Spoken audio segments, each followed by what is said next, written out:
Good evening, I'm Prarambha, Dahal. Let's begin with the main stories. One more Nepali national confirmed dead in the ongoing Russia-Ukraine conflict. Deceased identified as 32-year-old Sajan Gurung of Lomjung. National Earthquake Safety Day observed across the country today. Home Minister calls for coordination among all three tiers of the government for disaster management. Donald Trump wins a landslide victory in Iowa caucuses, cementing his status as the clear front-runner for the 2024 Republican presidential nomination. And Nepal police thrashed Koshi province by 7 wickets at the Prime Minister Cup men's cricket tournament. Bagmati secured an 86-run win over Madhya province. One more Nepali national has died in the ongoing Russia-Ukraine conflict. According to the family members of the deceased, 32-year-old Sajan Gurung of Khamar Chok, Dudhpokhari Rural Municipality, Ward number 1 of Lomjung, had died in the war. Sajan had left for foreign employment on the 3rd week of August last year. While Sajan had left saying he was heading to a Gulf nation for work, his family was made aware of his recruitment in the Russian security force a month later. He had gone out of contact with his family immediately after sending a photograph in Russian army uniform. According to Sajan's father, Shriman Gurung, the family was informed about his death in the Russia-Ukraine war 5 days ago by their youngest son Kumar, who is in Germany. According to war chairperson Durgaman Gurung, the family has already performed the final rites of Sajan on 14th of January based on the information provided by Kumar. Gurung was also the chairperson of the YCL of Dudhpokhari Rural Municipality. He is survived by his wife and a son. With this, 13 Nepalis have lost their lives in the Russia-Ukraine war so far. National Earthquake Safety Day has been observed across the country today by organizing various programs and activities regarding earthquake risk reduction. During a program organized in the capital today, Minister for Home Affairs Narayan Kaji Shrestha said that all three tiers of the government must work together for disaster management and for the construction of earthquake-resistant structures. He added that unsafe structures must be rebuilt and criteria for building new structures must be strictly implemented. The 1934 earthquake had claimed the lives of 8,519 people, while more than 207,000 structures, including 80,000 residential houses, had been destroyed. Likewise, 8,670 people had been killed in the devastating 2015 April earthquake, and more than 700,000 structures had sustained damages. The latest earthquake in Jajarkot on 3rd of November last year had also resulted in the loss of lives and properties. The victims of the Jajarkot earthquake are still spending their nights on the tarpaulins. The houses in rural as well as urban areas in the country that are in poor condition have further increased the risk during the earthquakes.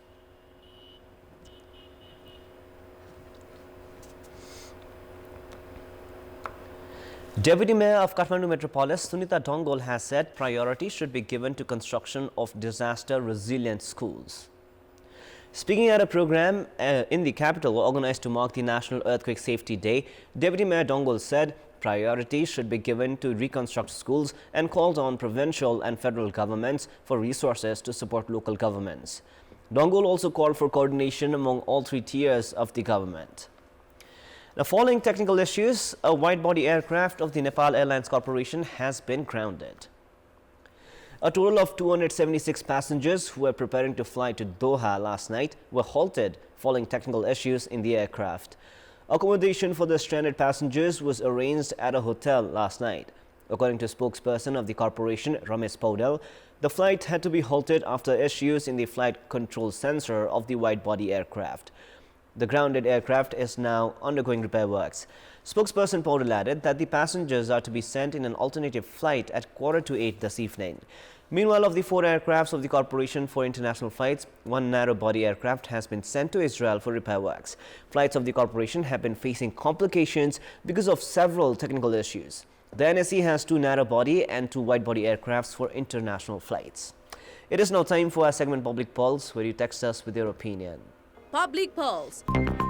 The question is, what is your take on loosening criteria regarding infrastructure development and establishment of industries in conservation areas? Your options are A. Threat of deforestation, B. Politics of votes, and C. Development-friendly policy. The voting is on. Type NEWS, select your option A, B or C, and send it to 34001 to share your opinion with us. Considering the increasing number of road accidents, District Traffic Police Office Bara has initiated an awareness campaign. Under the initiative, the District Traffic has begun awareing the vehicle drivers and the pedestrians.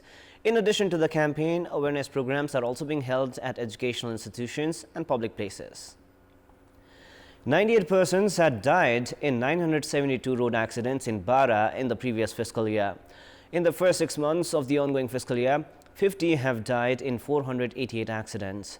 Following such an increase in road accidents, the District Traffic Police Office Bara has begun the campaign with the objective of curbing accidents and fatalities. Under the campaign, traffic police personnel are awareing the vehicle drivers and pedestrians, sticking reflectors in the vehicles and identifying areas with frequent accidents.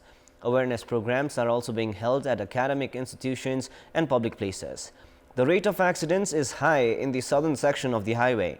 The initiative is expected to curb road accidents in the area where the public are not well aware about road discipline and traffic rules and regulations. Participants of the campaign are being informed about the safe use of road, traffic signals and arrangements of the legal provisions regarding Vehicles and Transport Management Act. Meanwhile, actions have been taken against 15,659 vehicles for violation of traffic rules in the 6 months of the ongoing fiscal year, from which a total of 12,763,000 rupees has been generated in revenue.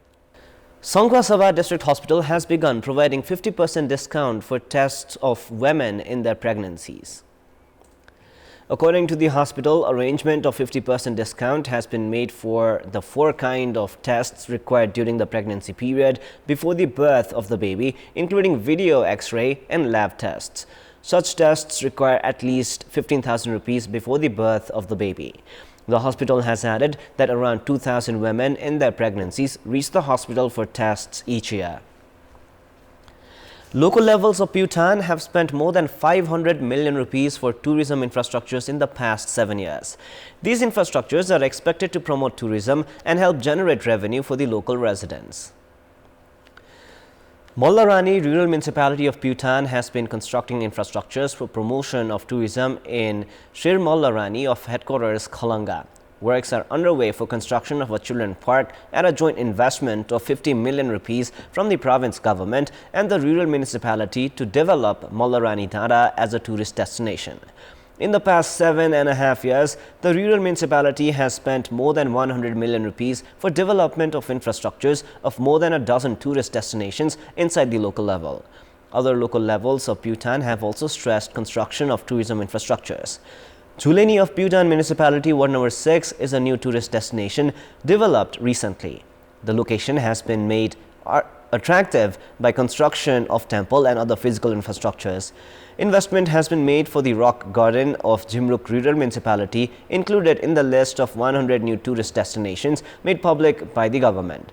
50 million rupees has already been spent for picnic spot and construction of stairs in the rock garden, while a total of 230 million rupees is expected to be required for construction of the garden.